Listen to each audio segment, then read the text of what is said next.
Wake up. It's the Sleep Unplugged podcast, episode 76, Insomnia and Popular Media. I love to watch things on TV.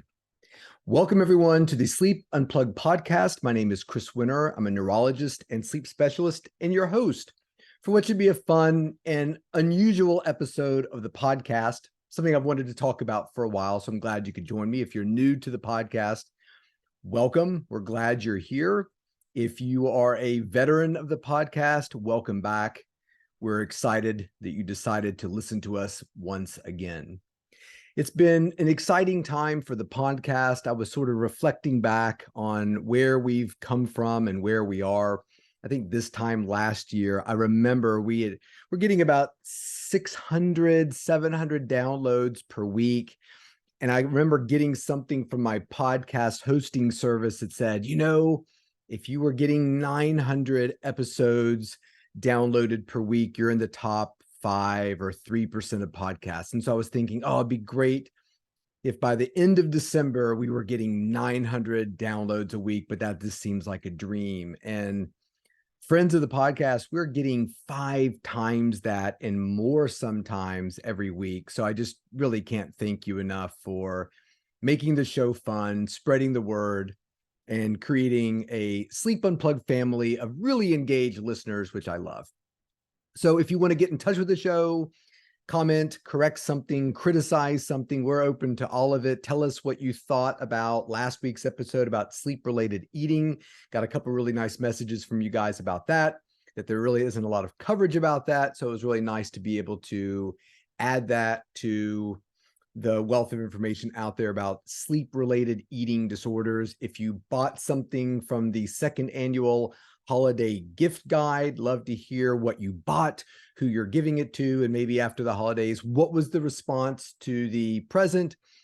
So a lot of great feedback from the episodes. It's if you want to get in touch with the show, it's Dr. Chris Winter Twitter, Dr. Chris Winter Instagram, Dr. Chris Winter Threads, Blue Sky, TikTok. We have a Sleep Unplugged page where we host all the videos of the podcast. So if you enjoy watching the videos, which made sense for the episode 74, the gift giving guide, so you can actually see the gifts that we were talking about. You can find us on YouTube and interact with the show via that pathway as well. So if you're a listener of the show, we always start off with comments, corrections, criticisms. A very quick criticism about episode 71, or a correction, I should say, Hot-Blooded, Cold as Ice. I mentioned that the group Foreigner was composed of Americans and Brits, and that the Brits were all from London. None of the Brits were from London. I don't know why I said that. Appreciate a listener for pointing that out. And they're right. Yeah, absolutely. Nobody was from London. Not what you're saying. I meant to say Great Britain. Our comment comes from Rick. Rick wrote, "Hey, I'm a longtime listener. I checked out your holiday gift list and wanted to know if you ever checked out a nighttime pulse oximeter. I use the low-key O-ring. It changed my life by recognizing my oxygen went into the 70s, which was a reason I ended up on CPAP. Given your care about CPAP and oxygen, why would you not hugely support that type of device? You need to spend more time on this topic." Thank you, Rick. I appreciate Rick is direct, which is exactly what I like. I'm a huge fan of pulse oximeters, and I guess technically I have spoken about them because many of the sleep tech that we talk about, I've spoken during the holiday gift guide about the fact that I wear a Withings watch. The Withings has a pulse oximeter on it and will warn me if my pulse ox gets too low. I believe the newer versions of the Apple Watch have that, as well as the newest versions of the Oura Ring. So yeah, I think in the era of COVID, a lot of people have pulse oximeters, but some of these devices live on our monitoring units and can warn us if our oxygen goes low. So if you've listened to the show, we've done a couple episodes on sleep apnea where you stop breathing during the night, your oxygen level drops, and you wake up to catch your breath. So you're waking up constantly to catch your breath, which is great so you don't suffocate, but at the same time, you're just ruining your sleep quality. So if you live by yourself, you may not know that profound breathing disturbances are happening, but if you're looking at a pulse oximeter, and particularly comparing it to what happens during the day, you might see, wow, my average oxygen saturation is quite low at night. or I seem to be dropping over and over at night, which is something I'm not doing during the day. So I agree with you, Rick. Maybe I should be shining more of a light on these things to help us understand when we might be in danger for sleep apnea. Now, keep in mind, these devices are not diagnostic for sleep apnea. So, but I do think they serve a purpose in terms of asking a question that maybe then you take to your provider, your clinician, your sleep doctor and say, hey, my ring, my watch, my band has been telling me that my oxygen level drops. What do you think? Should I have a sleep study? And frankly, if they say, no, you don't need a sleep study, I would go find a different doctor, get a sleep study. So thanks, Rick. I appreciate that. Really do. In terms of the title this week, I love to watch things on TV. That is a line from one of my favorite Lou Reed songs, Satellite of Love, which came out in 1972. It was released on Lou's second solo album after leaving Velvet Underground. A lot of people think Transformer was his debut solo album. It really wasn't. There was another album called Lou Reed, which really didn't get a lot of press attention and media play. It's really for the Lou Reed connoisseur, I think, and kind of a carryover of VU. Transformer was its own thing. So it was, the song Satellite of Love was actually written in 1970 when they were in the studio recording their the final Velvet Underground record that Lou Reed would be a part of, which was Loaded. And they actually recorded a demo of it, which you can find in some, really eclectic VU box sets, but it was not included on the final album that Lou Reed was a part of, Loaded. They didn't think it was good enough. So he gets together with David Bowie and David Bowie's guitarist Mick Ronson, who produced Transformer, which is probably definitely one of the premier glam rock albums of all time.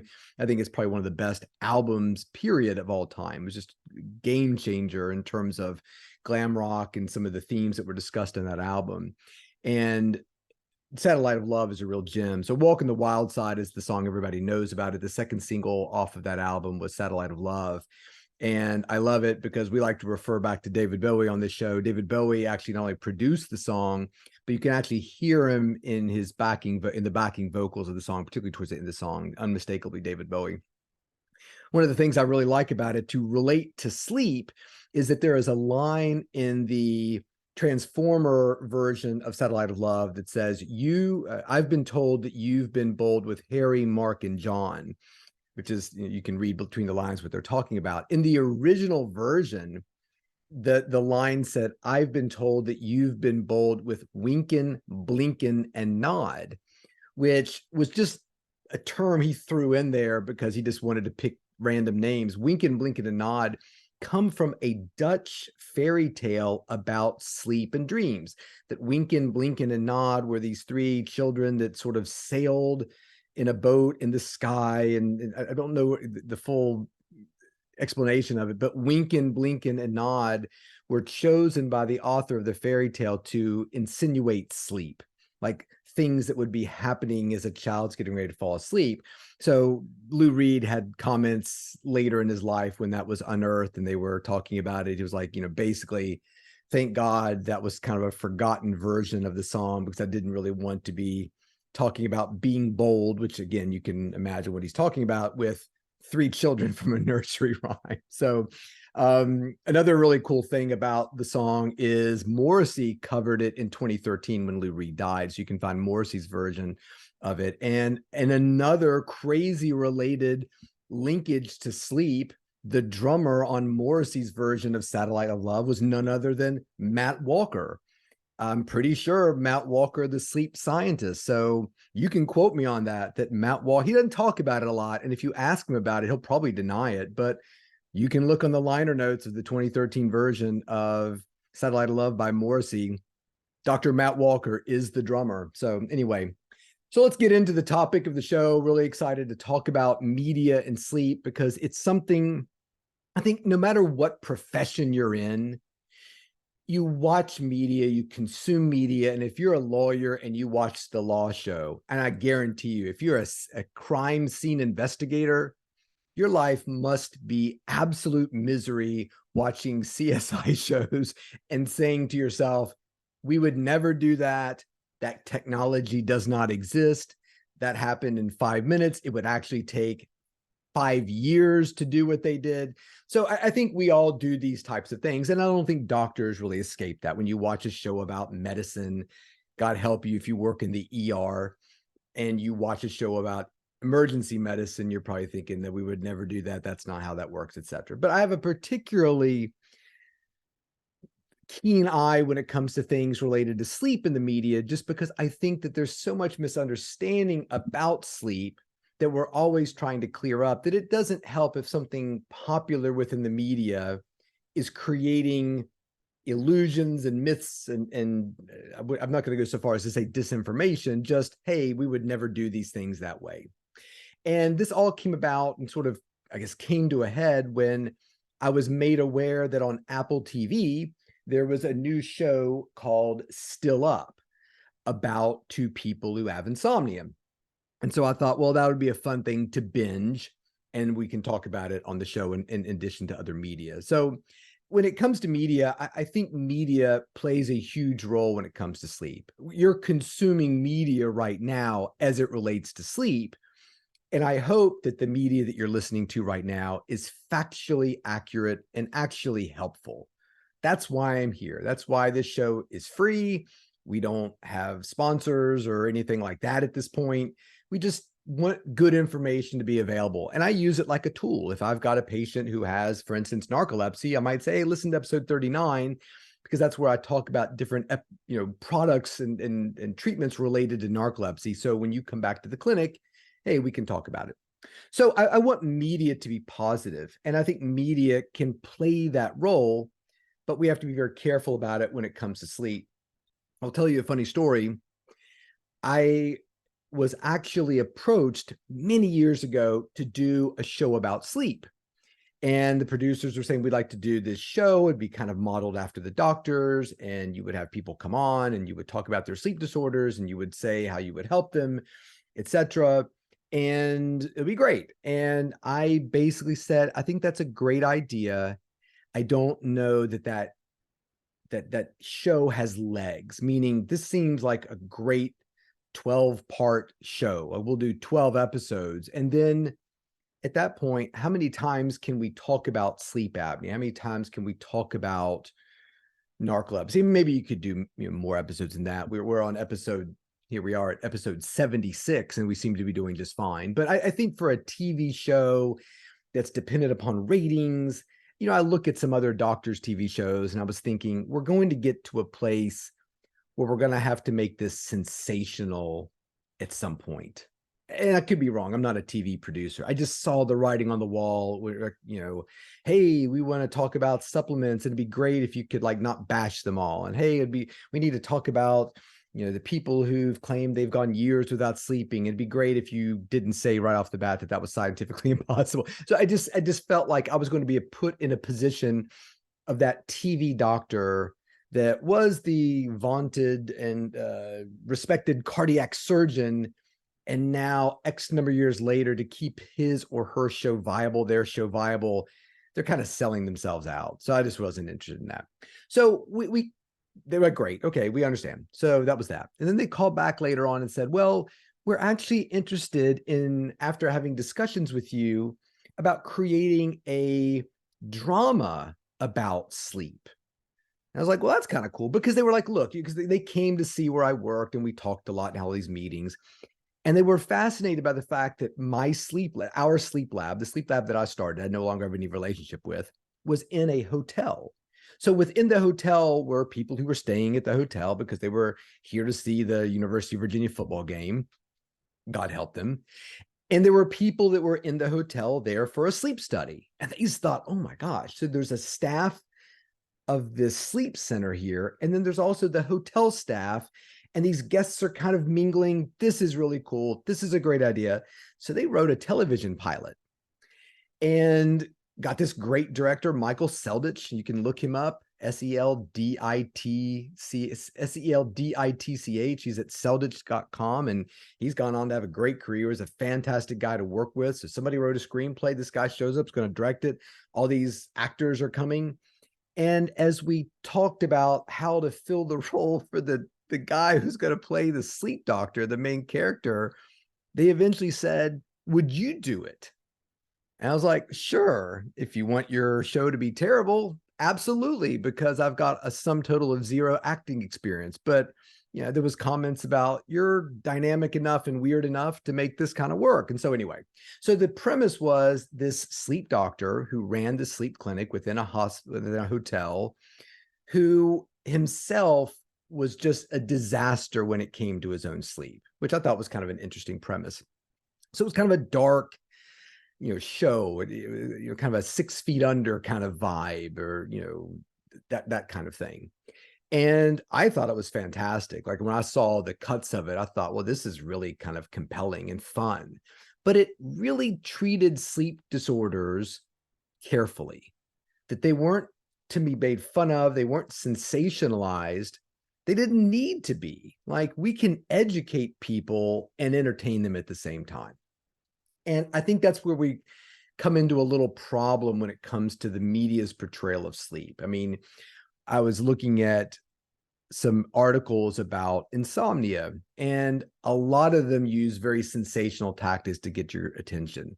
Why X number million Americans can't sleep. That's a very common headline. I saw an article on NPR's webpage, another one in Forbes, 60 million Americans can't sleep, 70 million Americans can't sleep. And then there's a whole sort of range of books written by people who've had insomnia experiences, which I think those individuals should write about their experiences with insomnia. But we have to be very careful when the experience is not necessarily shedding a light as to what the topic really is, or the way we actually go about treating it. And that's really some of the problem that I had with the TV show that I just binged. I had a very interesting conversation with Melissa Bond. She wrote a book called Blood Orange Night: Journey to the Edge of Madness. And when you read the blurb about her book, it's about a woman who's gone a long time without sleeping. I mean, so when you read it, you think, wow, it sounds like this woman has been massively sleep deprived, and in her experience trying to figure out a way to sleep, because for years and years she could not sleep. And so now we're kind of back to that problematic definition of insomnia. And for an individual to pick that book up instead of another book listed right beside it, when you keyword search Amazon insomnia, that might be a helpful book, this book is reinforcing that idea that you could go years without sleeping. There was another author that I won't mention, that she had reached out to me and wanted me to do something. And after having a conversation, I was kind of like, I can't support what you want me to do, because what you're asking me to do is to write about something that didn't happen. And again, if you're familiar with this podcast, one of the very first episodes we did was the trauma of insomnia. I'm not diminishing the trauma of it. I'm just saying you can be traumatized by something and not go years without sleeping. That's not at all what happened to you during that time period. That was maybe the perception that you had, or it felt like you weren't sleeping. Your sleep was broken. It was fragmented. It was something, but it wasn't what you're writing about in the book. And if you don't make that clear, then it can be very problematic, I think, for some people. So anyway, let's get to the show. So the show is called Still Up. And if you have HBO, which is now called Max, which don't get me started about that name change, I'm my generation, HBO is iconic. So to not hear the little HBO iconic music at the beginning of the show and to see a purple Max, it just seems like kind of like Twitter moving to the name X. Like, why did you do that? You've got the best name in the world, but whatever. So this was a TV show written by Steve Burge and Natalie Walter. And let me tell you something. Congratulations, Steve, and congratulations, Natalie, for writing a show and getting it picked up by HBO and put out there. I'm not here to sort of critique a television show. That's not my job. And I've written a sum total of 0 television shows, starred in a total of 0 television shows. Was it my cup of tea? No. And not just because of what I'm about to talk about when it comes to sleep. It just wasn't sort of my kind of humor. I don't like shows where crazy things are happening. You're trying to order a pizza while the guy next door who really likes his cats is having a cat party, and you told him you couldn't come to your cat party. So you're hiding in your house, but also trying to order a pizza.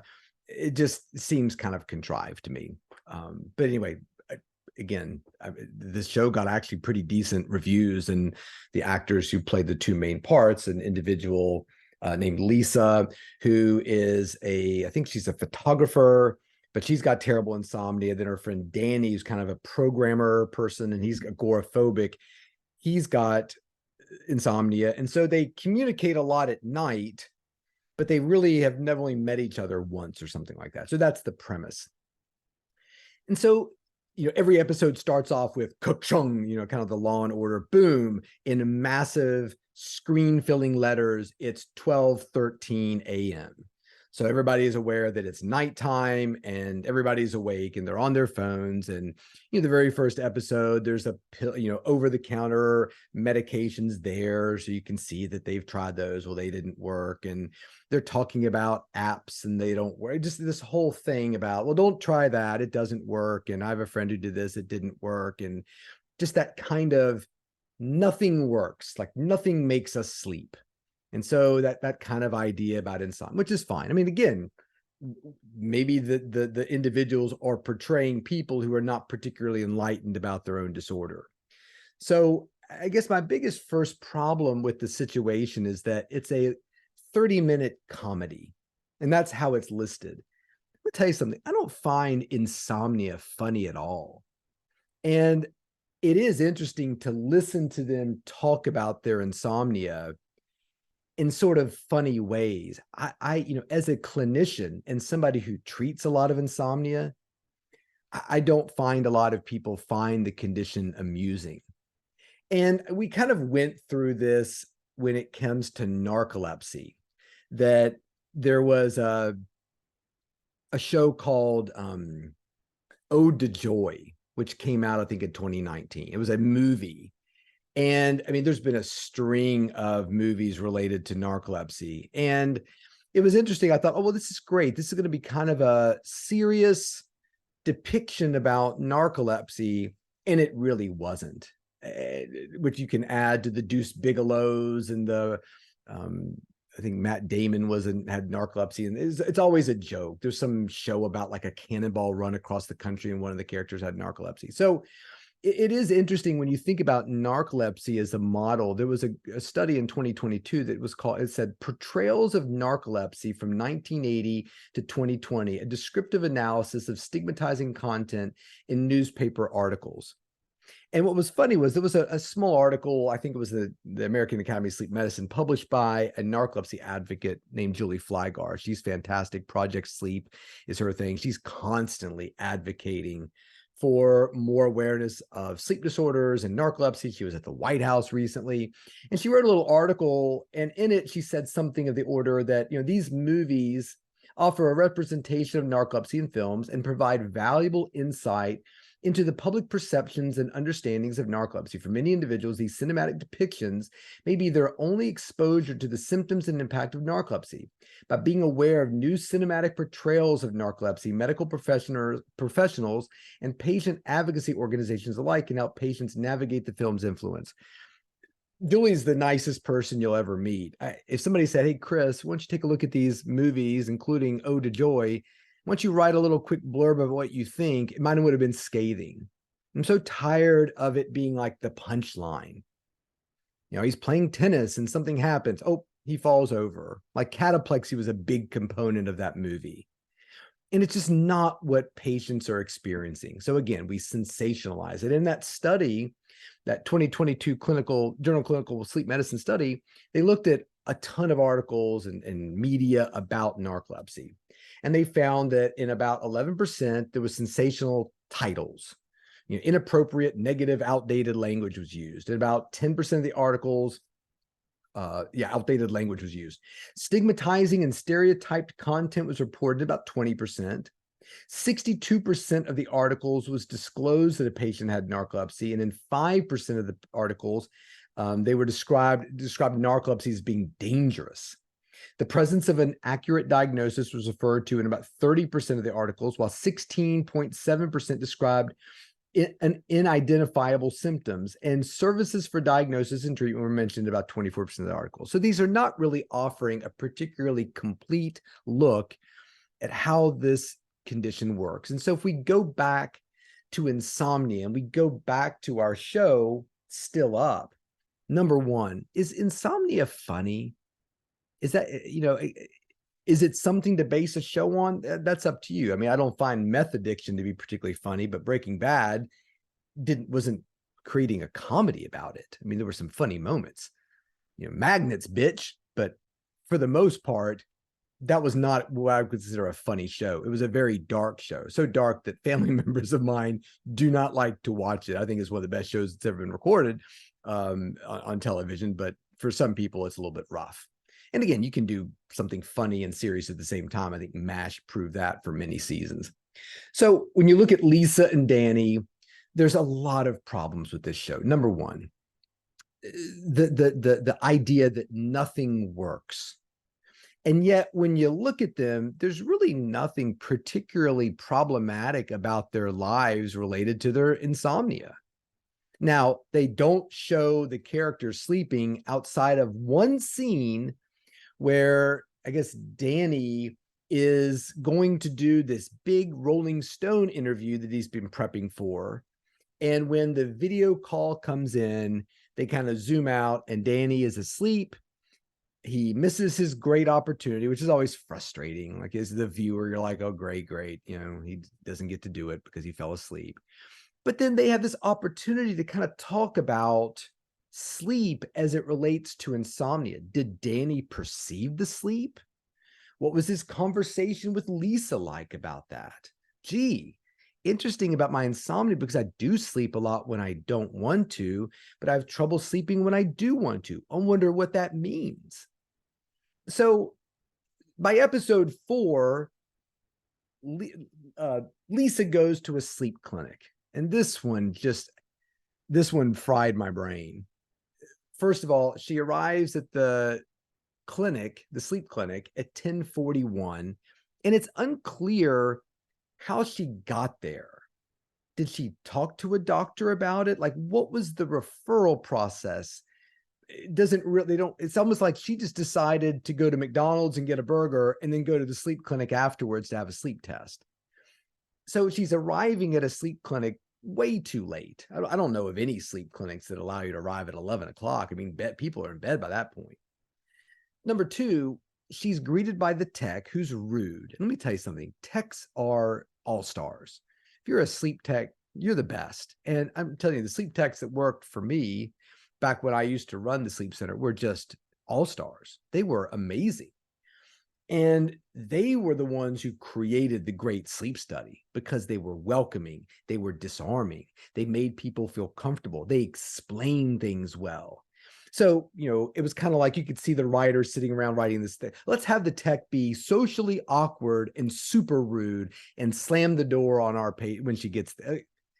Whatever. Okay. So great opportunity to kind of dispel the myth that it's a scary process because it's really not. I've had so many patients say, oh my gosh, Chris, your tech Tiffany or Priscilla or Sarah or whoever, they're all great. Tabitha, they were great. I was nervous coming in, but it was just such a great experience. So they really missed the opportunity to kind of show what the sleep study involves. And so she talks in the episode about having restless leg, but she sort of talks about it like it's not a disorder and not something that can be treated. Well, maybe, Lisa, your insomnia is related to restless leg, which we've done several episodes about this on the show, that it's a circadian disorder. So as you get closer to going to bed, you become restless, and that's what's preventing you from falling asleep. But that's just kind of thrown in there. Like somebody looked it up on Wikipedia and said, I'll tell her if she has that. So what's totally crazy is, okay, midnight, the sleep doctor walks in. And there's the whole thing about the sleep doctor being super serious and very regimented. And Lisa is trying to call Danny on the phone, and she's sneaking her phone around, and she's sneaking out of the room and calling from it's just such a ridiculous depiction of what goes on during a sleep study. It was like almost unwatchable. Like none of this ever happens.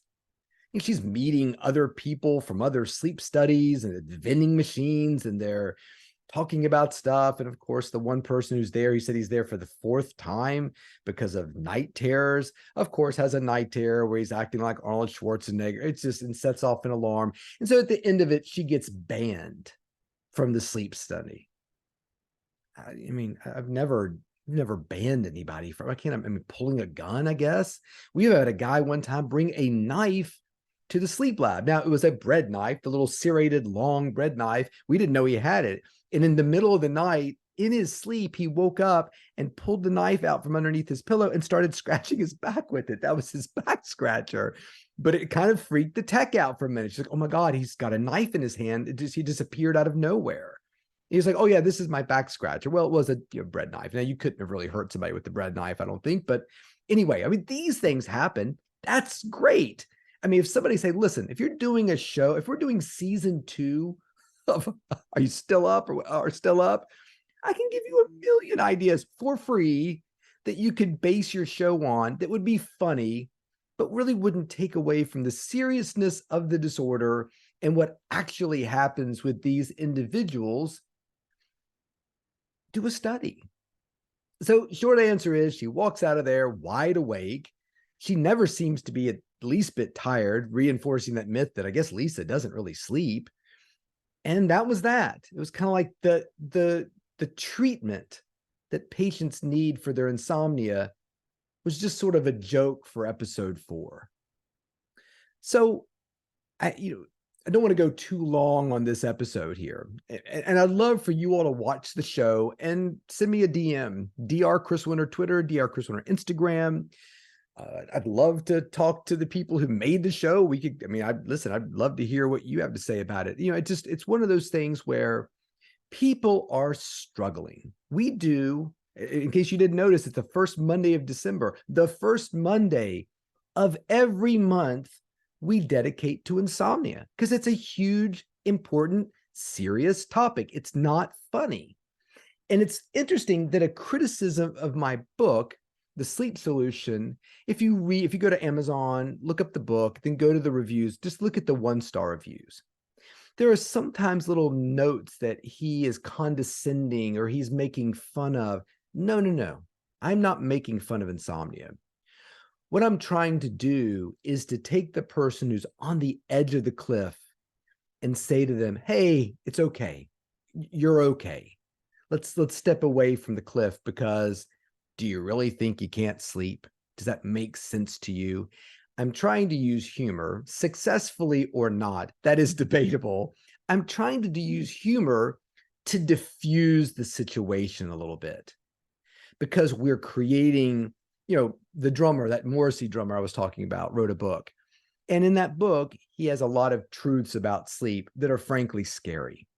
So if you're terrified of your insomnia and you're getting those kinds of truths in your ear, it takes the anxiety, the fear, the panic to higher levels when you're seeing some of that information.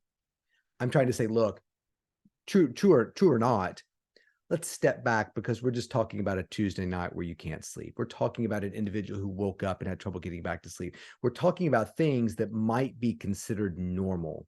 The fact that not every night we don't fall asleep in 3 minutes. Every night we don't get up to pee and go right back to sleep once we get back in bed. Every night we don't sleep a perfect 9 hours.